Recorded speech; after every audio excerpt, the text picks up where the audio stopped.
Good afternoon, everyone, and welcome to the Ohio State House. My name is Dana Jelkinen, and I'm going to be your tour guide today as we talk about Ohio's presidents. So as we're getting ready for President's Day on Monday, we're going to be celebrating today with this tour, which will be really focusing on the 8 presidents from Ohio. Ohio is often referred to as the mother of presidents because we have had so many, tied with Virginia for the most, and we'll talk about a little bit about some of those presidents who some other states also like to claim as well. So we'll also go over that a bit also as part of this tour. If you are interested in learning more about the State House itself, we'll talk a little bit about Ohio State House history and architecture along the way, but we do have quite a few tours that specifically focus on the history of the State House. You'll find a lot of those on our Facebook page. Also, we have a YouTube channel that we will post the link to. The Ohio channel also has a really wonderful collection of videos about the State House, so lots of places to find that information as well. That said, as we go along on the tour, if you have any questions, please feel free to type them, and those will make their way on over to me. You're welcome to ask questions either about the presidents that we talk about or anything that you see on the tour as well. Just to get us started, we are in the rotunda of the State House. Now, we do have 3 different buildings here at the Ohio State House complex. We'll spend a little bit of time in all 3 of them. We'll mostly be in the State House itself today, however. I do want to point out the dome of the State House.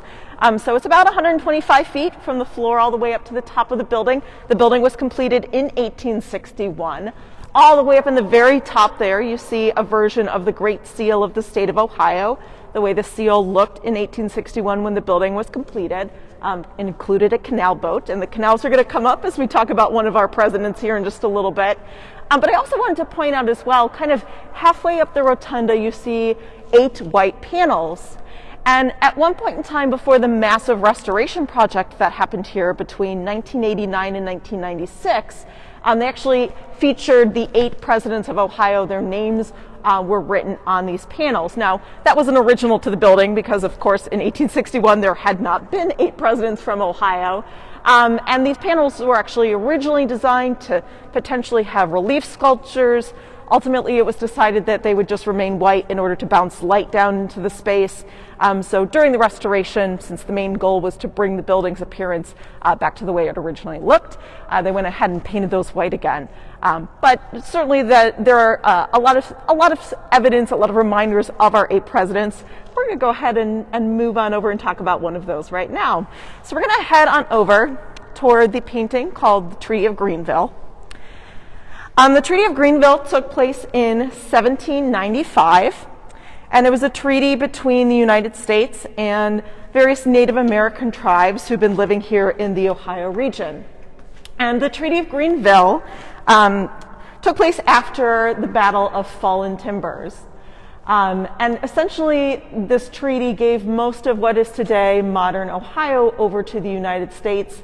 And as part of the treaty, the Native American tribes who were living here agreed to move either all the way up north along Lake Erie or farther west into the Indiana Territory and farther beyond. Now, we have some really significant figures in this painting. The sort of main chief who's standing in the front holding out the wampum belt, that is Little Turtle. He ended up kind of being the head for the various Native American tribes who were a part of this treaty. And just a little bit behind him wearing the blue jacket, we can also see Blue Jacket, who was a significant chief as well. And then over on the American side, the general in charge of this treaty was Matt Anthony Wayne. He's standing there in the front in the blue coat and the hat. And then just 2 people behind him without a hat on is William Henry Harrison. And he was the first president of Ohio. William Henry Harrison was actually born in Virginia in 1773. He was born on his family's plantation just outside of Richmond, Virginia. He originally was planning to go to medical school. So he enrolled in medical school at the University of Pennsylvania, decided that really wasn't for him. So in 1791, he dropped out and he joined the U.S. military. He served in a number of different battles against Native Americans, the Battle of Fallen Timbers being one of the really significant ones. And then he ended up kind of joining the political sphere for a while. He served as is one of the important members of the governorship of the government for the Northwest Territory. He then became the governor of the Indiana Territory, and then he also served in U.S. Congress as well. Throughout this period, he was living in Indiana for a while and then eventually settled in North Bend, Ohio, and established his homestead there. So Virginia claims William Henry Harrison as their president because he was born in Virginia, but Ohio claims him because he lived so much of his life here in Ohio. And it was from Ohio where he was elected president. He ran his campaign in 1840. It was often known as the log cabin campaign, even though his father had been a signer of the Declaration of Independence and a Virginia governor, and he really came from an aristocratic kind of family.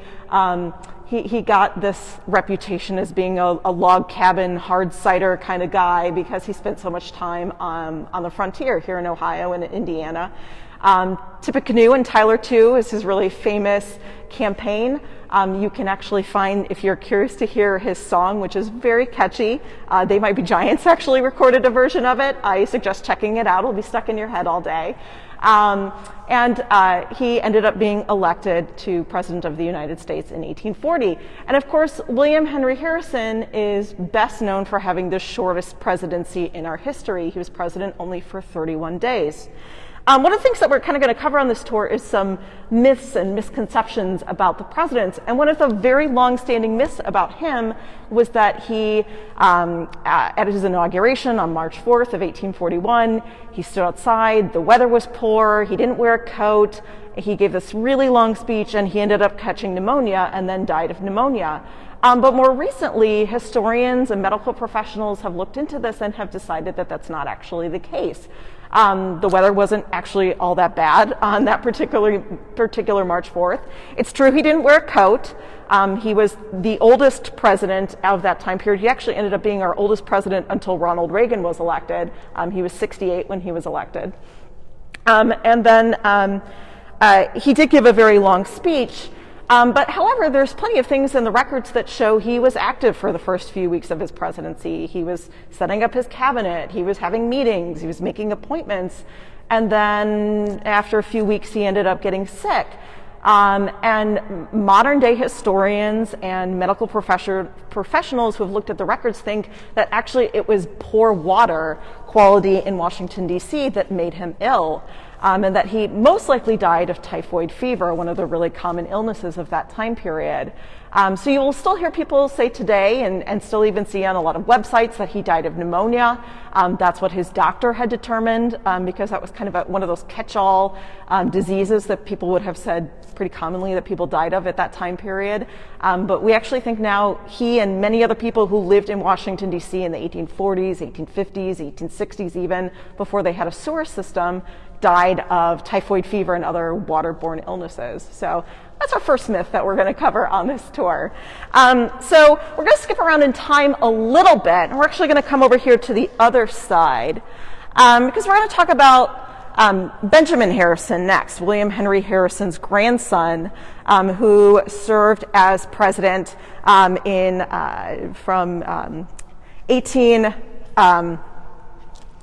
1889 to 1893. There we go. There's a lot of dates on this one. I might check my binder every once in a while just to double check. So Benjamin Harrison came quite a bit later in our timeline. So we will skip back to and spend quite a bit of time in the Civil War, but we're going to skip ahead just a little bit right now. Benjamin Harrison was born in the family's homestead in North Bend, Ohio, and he attended Miami University. So he did spend quite a bit of his early life in Ohio. But Benjamin Harrison is interesting also because while we claim him here as an Ohioan, Indiana also claims him as one of their presidents, which is honestly pretty fair because he spent most of his life in Indiana and he considered himself an Indianan. So after he graduated from college, he studied the law for a couple of years, and then he decided to move to Indianapolis, and that's where he established his law practice. He became really involved in the Republican Party. He was very strongly anti-slavery, so the Republican Party appealed to him for a lot of different reasons, but that was certainly one of the major ones. He was part of the radical Republican movement that was for really strong reforms after the Civil War. So he served as several different positions within the political party before he received the nomination for the president. His presidency is one of the interesting ones. It's sandwiched between Grover Cleveland's two presidencies, so he kind of split that up. It's the only time we had a non-consecutive so far, non-consecutive presidential terms. And while he was president, and we'll talk about this quite a bit, tariffs were a big thing during his presidency, also the gold standard. The gold standard was a major issue throughout much of especially the latter half of the 1800s. And essentially that meant that our paper money, which of course paper money is worthless, it's meaningless, it's backed by something that we all agree has value. And for much of our time in our history, that was specifically gold. But then there were other people who argued that silver should be added to the precious metals that backs our money. And Benjamin Harrison was one of those people who agreed on that, and he actually signed off on the Sherman Silver Act, which added silver to our treasury and backed our paper money. Some economists believe that ultimately ended leading to the Panic of 1893, which is a really significant moment in our history as well, one of our really great, very major recessions in our history. And that's probably a big reason why Benjamin Harrison wasn't reelected to a second term. Now, I did want to mention behind me, we have another painting of Thomas Edison. Now, Thomas Edison was also born in Ohio, and much like Benjamin Harrison, he moved away. He was actually only about 7 years old when he moved out of Ohio. But Benjamin Harrison was the first president in our history whose voice was recorded, and the device that they used to record his voice was actually designed by Thomas Edison. So there's a nice little tie-in there between Benjamin Harrison and Thomas Edison. So do we have any questions before we go ahead and move on? Great. We're going to go ahead and walk through the rotunda. And next we're going to make our way on over to the Senate chamber, talk about a couple of our presidents who served in the Ohio Senate. So once again, actually, pardon me, we don't want to skip a really important one. We're actually going to come over here and talk about Ulysses S. Grant first. Probably have some very upset people if we missed out on Grant. So we're standing here in front of the Lincoln and Soldiers Monument, and this monument was dedicated to the soldiers who fought in the American Civil War. As I mentioned, the Civil War is going to be talked about quite a bit on this tour, since most of our presidents were involved in the Civil War, and their presidencies came right around that war. And we see here a scene from the surrender of the Battle of Vicksburg. And it's really significant because the three Union generals who were involved in this battle, Grant, McPherson, and Sherman, all born here in the state of Ohio. And of course, Grant became our 18th president of the United States. Grant was a really interesting figure. He was born in Point Pleasant, Ohio. His early life, he tried a number of different Grant was one of those figures who just he had some tough luck. He tried to do a number of different careers. They just really didn't take very well. So he got to the point where his father told him that he really needed to sign up for the Army. So he ended up going to West Point. His birth name was actually Hiram Ulysses Grant, but as part of the process of going to West Point, his name got sort of misconstrued a little bit. He became Ulysses S. Grant, so that S actually doesn't stand for anything. And it really just kind of took. His friends called him U.S. Grant or Uncle Sam Grant, even named him Sam. So he did really well with horses in West Point, really discovered a strong connection there, and graduated middle of his class. He then went on to serve in the Mexican-American War, where he had some really good success as a leader, and once again as quartermaster, so working with the horses. And then after the end of the Mexican-American War, he ended up marrying Julia Dent, who was the sister of his West Point roommate. And he moved to he moved to Missouri, where her family was from for a time. So they lived in around the St. Louis area. They lived in Illinois for a while as well. So sometimes Illinois will also claim Grant as their president. And after trying to be a farmer, after trying to be a shopkeeper, a number of things that just continued to not work out very well for him. He also continued to serve in the military for a while, was sent way out to the West Coast, became very lonely and depressed, started drinking heavily, and eventually he determined to leave the military, move back with his family. They had 2 young sons at that point in time, and then the Civil War broke out. So once the Civil War started in 1861. Grant signed up to rejoin the military, and he pretty quickly began to move up in the ranks until he reached the point where he was the general of the U.S. Army. And this battle, the Battle of Vicksburg, was a really significant stepping point into him becoming that general of the Army altogether.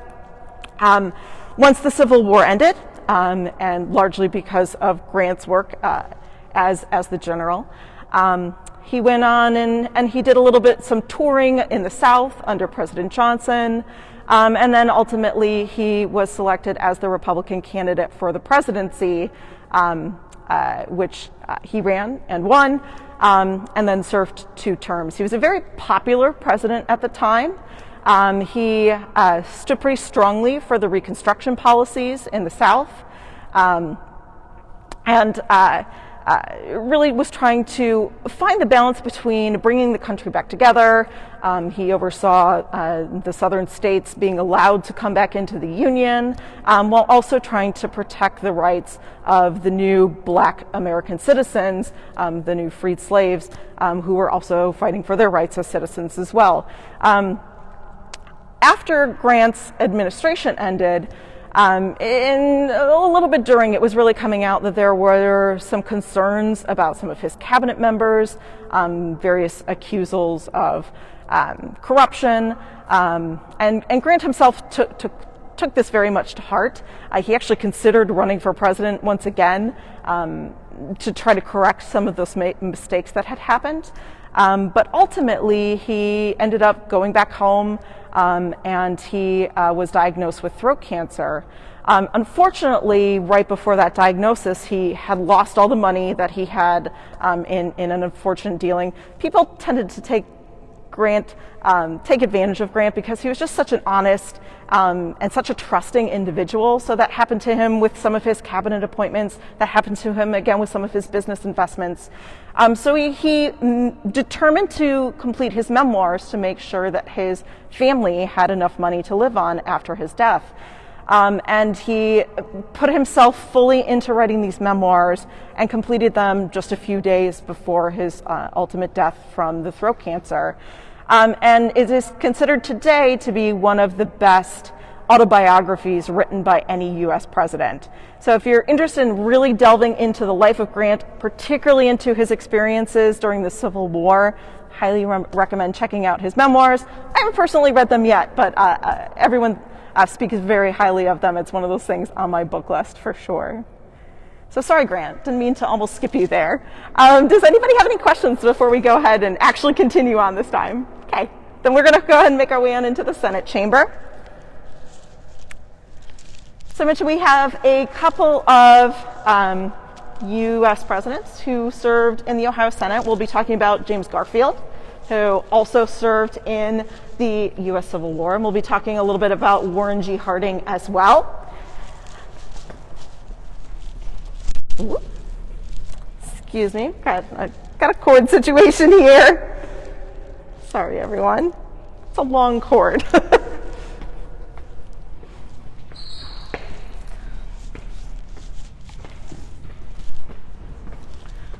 Since we're going to a spot where we actually won't have any visuals of our gentleman that we'll be talking about here, we have a portrait of James Garfield, his presidential portrait, and then also a portrait of Warren G. Harding.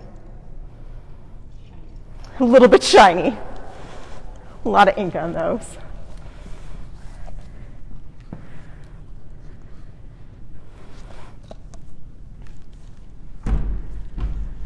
So this brings us into the Senate chamber. Ohio has 33 senators today, so you will see those 33 desks and chairs out here on the Senate floor. And up there in the very front in the marble dais is where the Senate president sits. Senate president is in charge of the Ohio Senate. And as I mentioned, as part of our history of our U.S. presidents, we did have two who served here in the Ohio Senate. One of them being James Garfield. James Garfield was born in Orange Township, or what is today known as Moreland Hills, Ohio. He's another one of our presidents who served in the Civil War. James Garfield had kind of a difficult childhood. In some ways, he really had to work hard to bring himself up to the presidency. His father died when he was an infant, so his mother kind of struggled in order to make ends meet. So he ended up putting himself through school by working as a teacher part-time, even worked as a janitor for a while in order to pay for his tuition.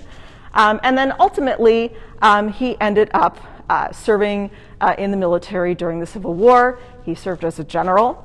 And then he became really involved in politics, serving a short term in the Ohio Senate. He also served in the U.S. Congress. And then he was chosen as the Republican candidate for, he was the 1888. I'm going to double check my years for him. He was the 1880 election. So he was president in 1881. James Garfield, after having won the nomination, was one of those things he really wasn't particularly vying for. The convention where he was nominated was one where they were voting over and over and over again on a couple of candidates, and they weren't coming out with a clear winner. James Garfield gave a really rousing speech, and everyone started looking toward him as, maybe Garfield is the person that we should consider. He tried to fight it, but ultimately the ball was already rolling too much, and he ended up becoming the Republican nominee for president. Unfortunately for President Garfield, he has the second shortest presidential term in our history. He was president during a time when it was still presumed that presidents would give their friends high offices. This was kind of a long-standing issue throughout much of the 1800s, and actually many of the Ohio presidents tried to reform the system, including Garfield. But he ended up in some ways still getting sort of tied up into it.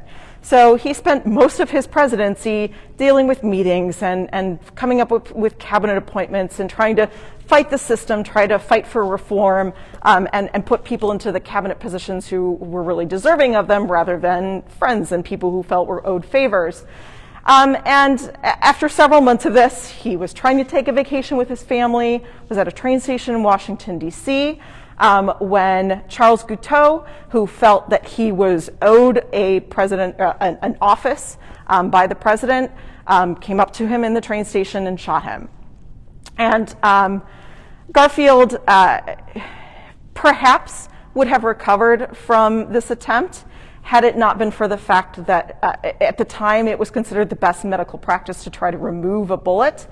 And his doctor spent so much time trying to find the bullet that they ended up causing him to be infected and gangrenous, and that was ultimately, unfortunately, what killed him after only 200 so days in office.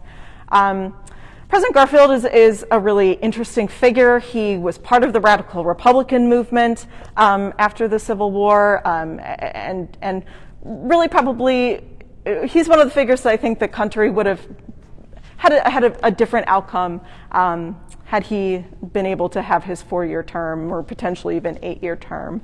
After he was assassinated, it started the ball moving on considering more protection for the presidents, because at this point this was our second assassination within less than 20 years after President Lincoln had been assassinated and then President Garfield. Unfortunately, however, we are not done with presidential assassinations. We've got another one coming up here in just a little bit, but we do have a question, I believe. So I'm in step forward for this one? Absolutely. So the question is, have there been any governors who have passed away during their governorship? The answer is yes, a whole bunch of them. Early on in the governorship, we had a whole bunch of governors pass away from disease, from old age, from illnesses that we still don't know really what they are. One of them tripped on a thing and hurt his ankle and then got a disease based on that, probably gangrene, and died. So there were multiple. I could not list them right now because there have been a bunch in the early years. So feel free to Google that. I'll try and maybe look that up and send a link, but just so you know. You can also find on our website, the Ohio State House website, we have all of our governors' portraits and a little bit of information about all of our governors as well. But there have been 70 of them to this point. So yeah, quite a few governors and some really interesting history there for sure. And we do have two governors who went on to become president of the United States. We'll be talking about them in just a little bit also. So our other president who served in the Ohio Senate was Warren G. Harding. We're going to skip all the way ahead in time now. He was actually our last president from Ohio. He was the 29th president of the United States. And Warren G. Harding was born in Marion, Ohio, or just outside of Marion, Ohio, I should say. Spent a good deal of his early life in Marion. And he's one of the interesting figures who did not become a lawyer, unlike many of our early presidents who studied the law. He actually bought the Marion Star, which was the largest newspaper in Marion at the time. When he was only 18 years old, he bought it for $300 with some of his friends. And he really turned that paper around from being a sort of failing newspaper to being one that was really highly regarded. And the fact that he was able to do this really helped to make a name for himself. So then he got involved with politics, got involved with the Republican Party. He served here in the Ohio Senate. He also served in Congress. And his nomination for the Republican candidate for president in 1920 was kind of one of those where people all liked Harding well enough, as opposed to some of the other people who were being considered at that point in time, who were much more polarizing. So everyone sort of came together to agree on Harding as the presidential candidate. Interestingly enough, he ran against fellow Ohioan James Cox, who was also a newspaper person. So the election in 1920 was Ohioan versus Ohioan, and Warren G. Harding ended up coming out on top on that one. Harding is one of those figures who today we tend to remember for scandal. He had both personal scandal in his life as well as political scandal. He had several affairs, one of which more recently, the Library of Congress, they were actually about 50 years ago, were given all the letters and they were allowed to open and share those letters with the public back in, I think it was 2014. So that made quite the splash when that first came out. Another one of the women that he had an affair with was Nan Britton. She wrote a book shortly after Warren G. Harding's presidency and his death about the daughter that they had together. So, of course, in 1920, this was all very scandalous. And also, his presidency was marred with political scandals, one of the most known being the Teapot Dome scandal, in which essentially his Secretary of the Interior took some very significant bribes in order to have some of the larger oil companies of the time come onto federal land and dig into the oil reserves and extract oil. So he ended up being the first cabinet member in U.S. history who went to prison. He was found guilty of accepting bribes. However, the scandals that we know that happened under the administration of Warren G. Harding, as far as the evidence shows, he was not directly involved in. And that really sort of put this cloud over his presidency. What's interesting about Harding is he was actually very popular at the time period. He campaigned on this idea of a return to normalcy. So he was president in 1920, elected in 1920, president in 1921. This was shortly after the World War I ended. People were really returning for some sense of comfort. There was a lot of isolationism ideas around America at that time period as well. Harding was pro-business. He lowered taxes, particularly for businesses. He increased tariffs. Tariffs come up a lot in the 1800s and early 20th century. Ohio presidents were always involved in tariffs. And he did a lot that made the country feel safe and comfortable again. So he was actually a really popular president until his ultimate death, as he was traveling through the western United States. He actually traveled to Alaska, which was still a territory, of course, at that time. And he became very ill on this train trip. He was rushed to San Francisco, taken to a hospital. Ultimately, doctors realized there was heart disease, but at that point in time, there was really nothing that they could do. So after a few days in the hospital, he died in San Francisco. I believe it was August 2nd of 1923. So after a little over 2 years as President of the United States, Warren G. Harding also died in office. Shortly after that, Florence Harding, I think, died about a year and a half later.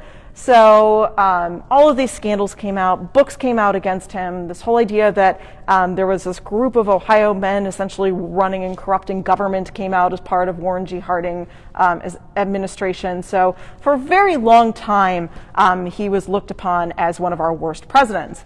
A little more recently, taking another look at his presidency, some historians are starting to question that. He did a lot to help the country sort of rebound from World War I. He also really made a very strong speech for African American rights in this country. He went to Birmingham, Alabama.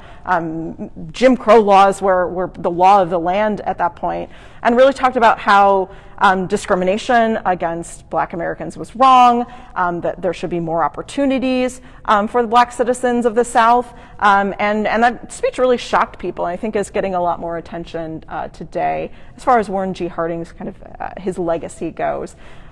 Really interesting person. You can find a lot of different opinions on Warren G. Harding, even to this day. His legacy is very, very mixed, for sure. So we're going to go ahead and actually make our way on down to the governor's office, which is one of the stops we don't often get to do on a tour, and talk about our two former governors who went on to become president of the United States. So we will be talking about Rutherford B. Hayes and William McKinley. Make our way on down the stairs here. And again, if you have any questions, please feel free to type those on in, and we will get to those questions as well.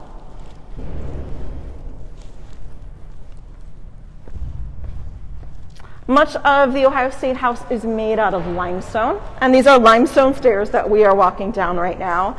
One of the fun things about Ohio limestone, Columbus limestone in particular, which is what this limestone is it holds fossils really well. So if you're ever in the mood to do some fossil hunting, highly recommend making a trip to the Ohio State House, and you will find all kinds. We actually even offer a fossil tour, typically twice a year, usually once in April and then once in October. If you want to go for some really ancient history. So we will be talking in just a little bit about William McKinley, but this is his governor's portrait. He was the 25th president of the United States, and we're actually going to talk a little bit more about him in the governor's office itself, just so you have a visual of him. We're going to first go ahead and talk about Rutherford B. Hayes. Hayes is another one of our presidents who served in the Civil War. And Hayes' portrait is all the way up here, second one over from the right. And this is his governor's portrait holding the newspaper. I'm going to check my Hayes dates here really quickly. There's so many dates in the 1800s with these folks. They all start to run together a little bit. Hayes was born in 1822, and he's from Delaware, Ohio, originally, is where he was born. And once again, his father died before he was born also, so he was raised by his mother and his mother's brother, his uncle, Sardis Burchard. He was a really good student. He actually attended Kenyon College, graduated valedictorian of his class. He attended Harvard Law School, and he received his law degree in 1845.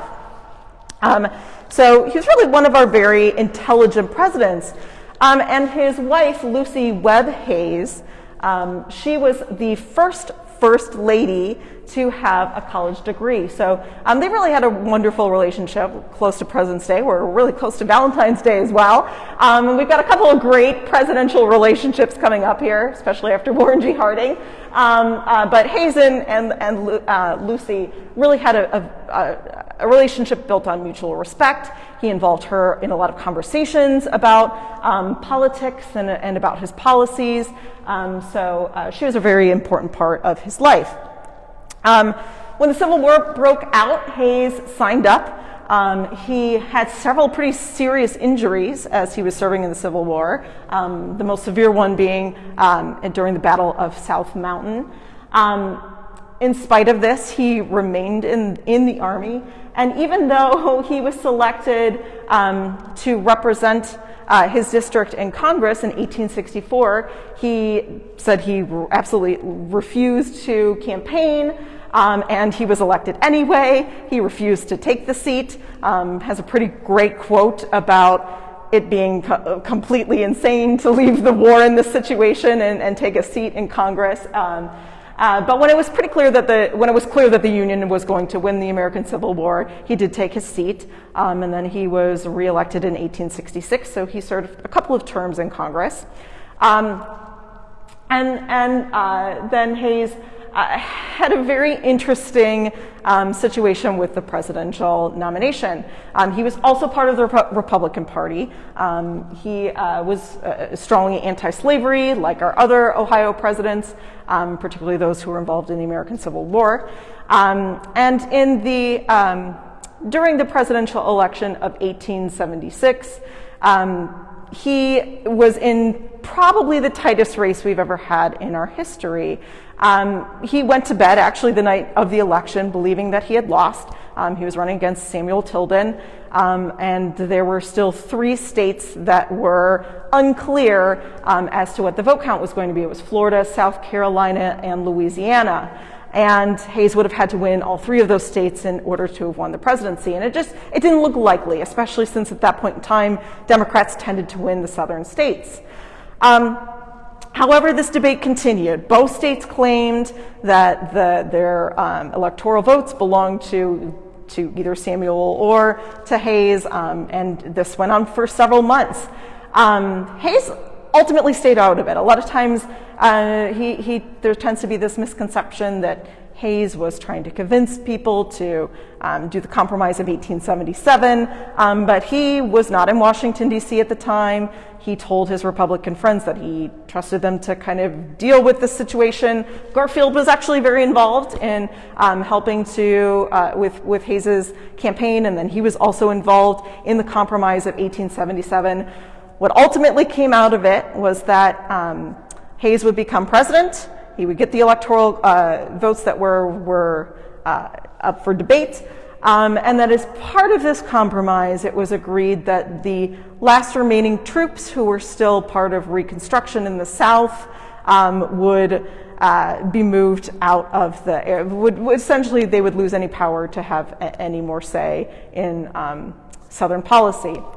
And a lot of times this is looked at and considered as Hayes ending Reconstruction, but that is a little bit of a misconception.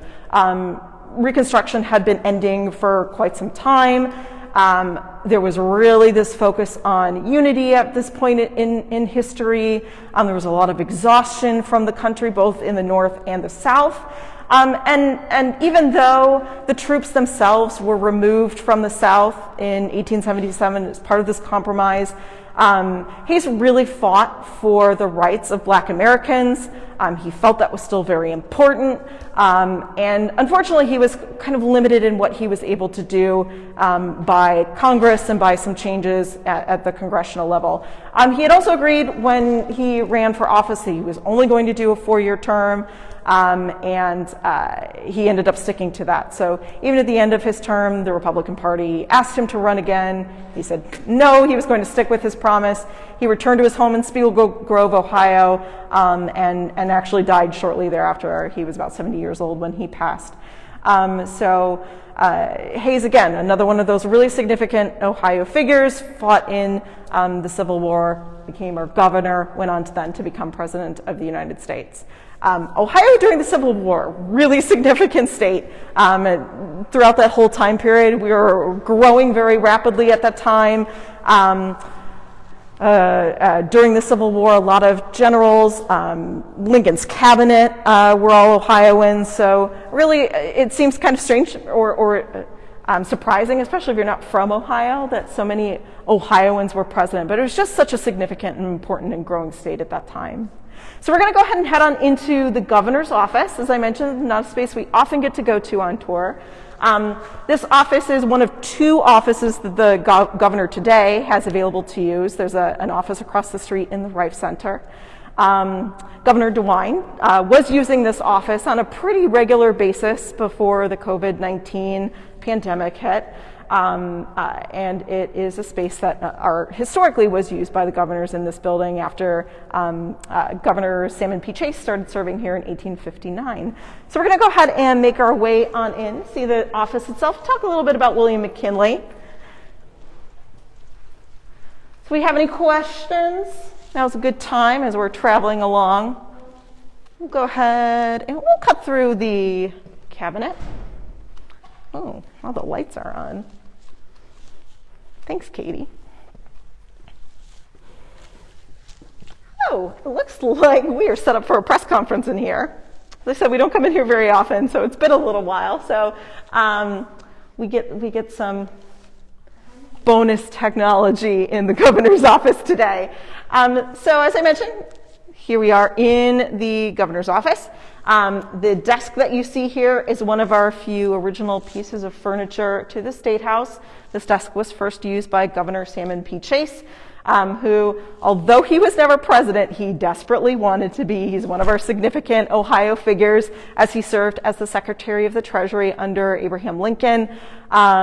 Tried to run for president, never really worked out for him, but he did go on to be a Supreme Court Chief Justice. So you'll see a couple of other images of Chase as we make our way on through the State House also today. But I did want to bring us into the governor's office and talk a little bit about William McKinley. William McKinley was our 25th president of the United States. He was also our last president to have served in the Civil War. He signed up when he was quite young, and he came to the rank of major. And he actually really loved the title major. He said it was the title that he felt he most earned. So it was what he preferred to be called the rest of his life. Even by his family and friends, and even his wife, Ida McKinley, would call him the major. He and Ida McKinley had also a really special relationship. Unfortunately, Ida, when she was she would have been in the late 20s or early 30s, after the McKinleys had their two daughters, both of whom died in childhood. Ida McKinley then had a bad fall, which we think today ultimately led to seizures, potentially epilepsy, and she ended up being fairly frail and often sickly for the rest of her life. She would often have seizures even while she was living in the White House. But the whole time, William McKinley was always very protective of her, very loving toward her.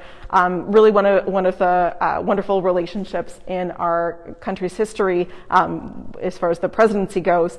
And when William McKinley was governor of Ohio, the McKinleys would frequently stay in the hotel across the street, which was the Neal House.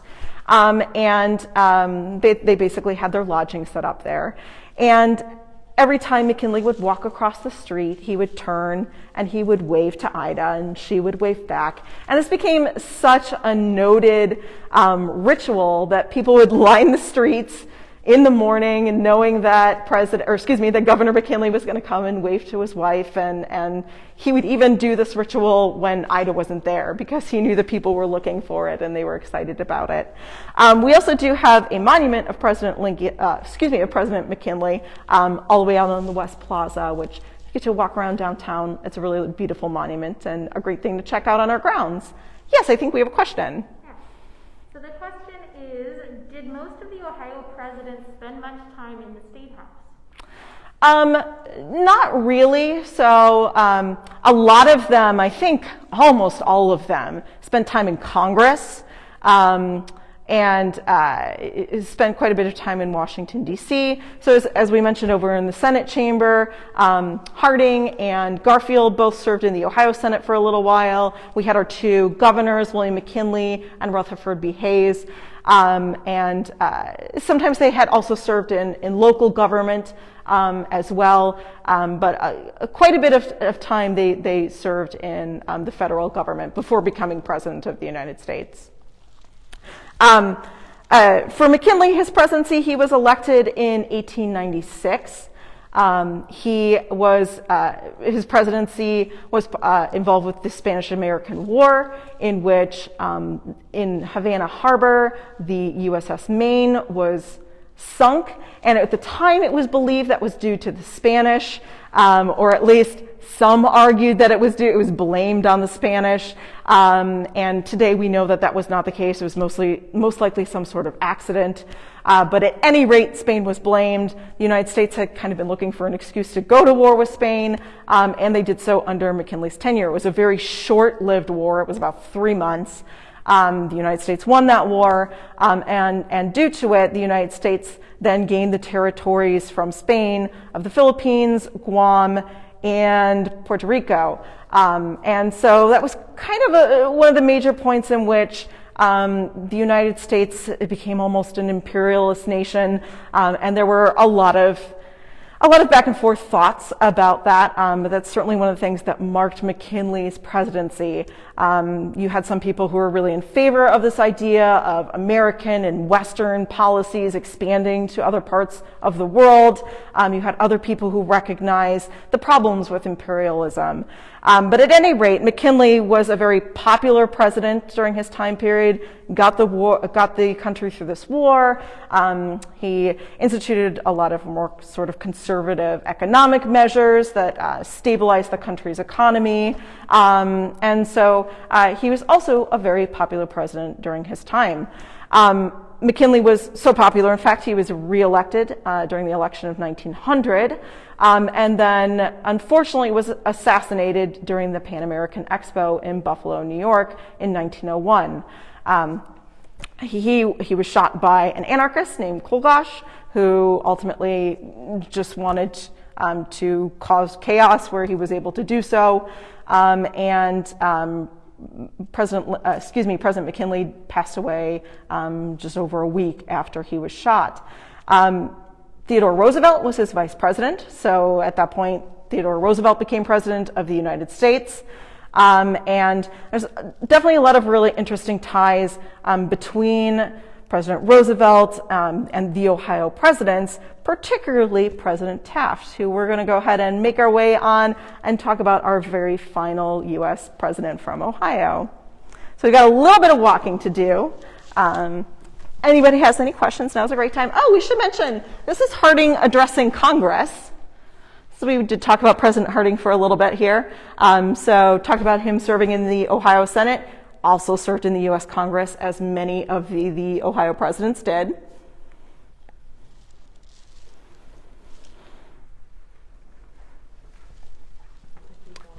Yeah, I don't remember off the top of my head who the artist is of that painting. Okay. We're going to make our way on out of the governor's office. Thank you, Governor DeWine, for letting us visit today. Yes, do we have a question? Yes, we do. How many Ohioans have served in the U.S. Supreme Court? At least 2. Great question. Really great question for our friends over at the Ohio Supreme Court that I don't know off the top of my head.